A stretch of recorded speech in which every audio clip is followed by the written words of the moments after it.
L'ancien bâtiment est un bâtiment qui nous a vu évoluer. Celui-ci est un bâtiment où nous avons fait en fonction de nos problématiques de transformation et d'expédition.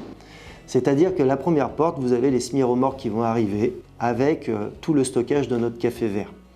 Dans cette première partie, nous allons le mettre en silo. Ensuite, il va être aspiré par les torréfacteurs, torréfié, stocké en torréfié, conditionné. Ensuite, il va être directement expédié auprès des entreprises avec lesquelles on travaille.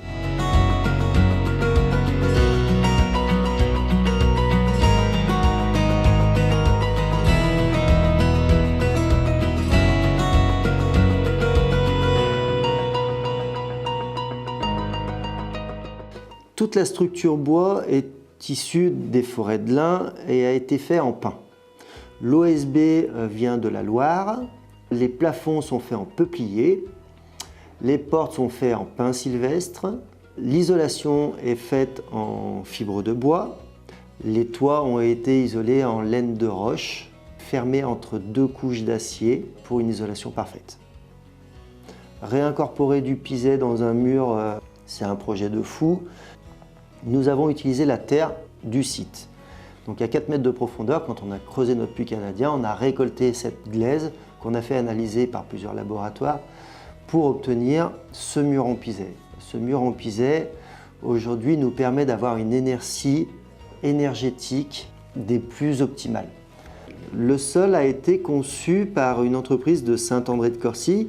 Nous avons rajouté un produit biodynamisant à base de coquillage qui permet de dynamiser la dalle et de lui redonner un petit peu vie.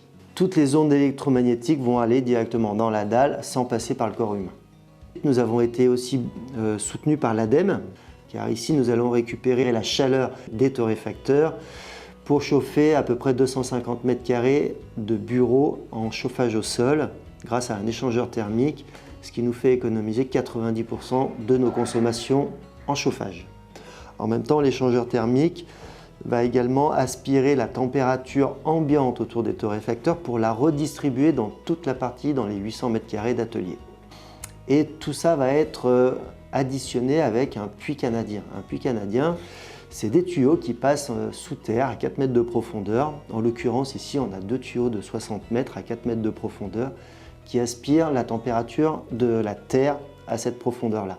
C'est-à-dire en 14 degrés l'hiver, 18-20 degrés l'été. Autour du café, on a une petite pellicule de café qui s'embrase assez régulièrement. Et effectivement, on est dans un bâtiment en bois et on a des feux pratiquement tous les jours dans les conduits de cheminée. Pour cela, on a mis en place des arrivées d'eau dans chaque conduit de cheminée, également un RIA à l'extérieur avec une échelle pour monter directement sur le toit en cas de problème. On a des sondes de température un petit peu de partout pour vérifier les incendies.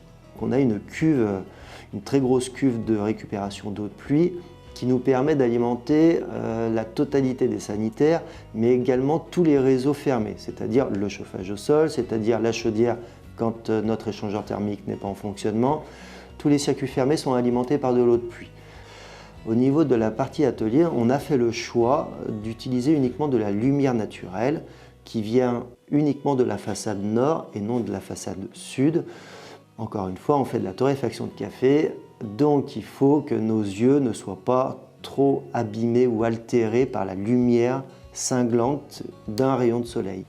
J'aime bien construire des meubles, donc on a pour notre showroom récupéré à peu près 90 palettes, les 90 palettes d'isolant. Nous, on en a fait des meubles. On a fait un mur végétal avec ces palettes, on a fait des manches debout, on a fait des tabourets, on a fait des meubles pour présenter nos produits. L'écologie, en fait, commence par là, par faire du tri autour de soi. Commence par réutiliser le verso d'une feuille. Peu importe le geste que l'on va faire, s'il est bien pour la planète, il ne faut pas se gêner, en fait.